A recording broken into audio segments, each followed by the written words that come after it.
कहते हैं अगर इंसान के पास सब कुछ हो जाए लेकिन सत्य न बचे तो वह सब व्यर्थ है, और अगर इंसान के पास कुछ भी न बचे लेकिन सत्य साथ हो तो वही सबसे बड़ा धन है। भारत के इतिहास में एक ऐसा ही नाम अमर है, राजा हरिश्चंद्र। एक ऐसा राजा जिसने राज्य छोड़ा, परिवार छोड़ा, सम्मान छोड़ा, यहाँ तक कि खुद को दास बना लिया, लेकिन सत्य नहीं छोड़ा।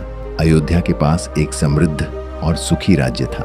उस राज्य के राजा थे राजा हरिश्चंद्र। वह केवल राजा नहीं थे, वह एक आदर्श इंसान थे। उनका एक ही नियम था, सत्य ही मेरा धर्म है। राजा का दरबार हो या साधारण किसान की फरियाद, न्याय सबके लिए एक जैसा।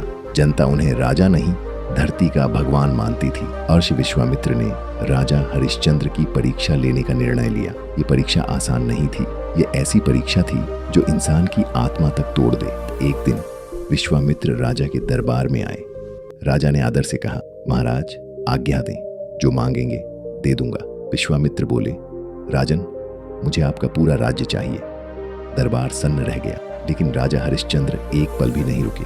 उन्होंने कहा, अगर यह सत्य की मांग है तो स्वीकार है। राजा ने अपना राज्य दान कर दिया। विश्वामित्र ने कहा, अब दक्षिणा भी दो। राजा के पास एक राजा ने अपनी पत्नी और बेटे को दास बना दिया। यह फैसला किसी पत्थर दिल इंसान का नहीं, बल्कि सत्य के लिए सब कुछ त्यागने वाले महान आत्मा का था। तो राजा हरिश्चंद्र ने खुद को भी एक श्मशान के रखवाले के हाथ बेच दिया।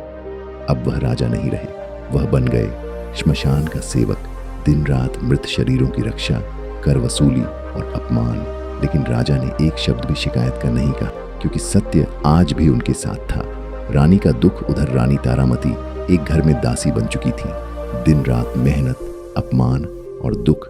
फिर एक दिन उनका बेटा रोहित सांप के काटने से मर गया। श्मशान की वह रात रानी अपने बेटे का शव लेकर श्मशान पहुंची। श्मशान का रखवाला कोई और नहीं, राजा हरिश्चंद्र खुद। लेकिन दोनों एक दूसरे को पहचान नहीं पाए। राजा ने नियम के अनुसार कहा, श्मशान कर देना होगा। रानी बोली, मेरे पास कुछ नहीं है।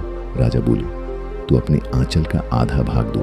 जब रानी ने आधा आंचल फाड़ा तो राजा पहचान गए। दोनों रो पड़े, लेकिन राजा ने कहा, धर्म से बड़ा कोई रिश्ता नहीं। उसी क्षण देवता प्रकट हुए। विश्वामित्र बोले, राजन आपकी परीक्षा पूर्ण हुई, बेटा जीवित हुआ, राज्य वापस मिला, सम्मान लौट आया।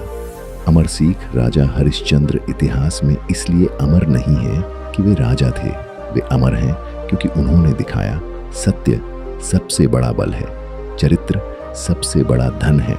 मुसीबत में भी धर्म नहीं छोड़ना चाहिए। आज हम छोटी सी मुश्किल में झूठ का सहारा ले लेते हैं, थोड़ा नुकसान होते ही हिम्मत हार जाते हैं।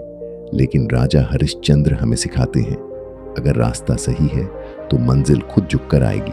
अगर आप सत्य के साथ खड़े रहेंगे तो भले ही समय कठिन हो, लेकिन इतिहास आपको याद रखेगा राजा हरिश्चंद्र की तरह।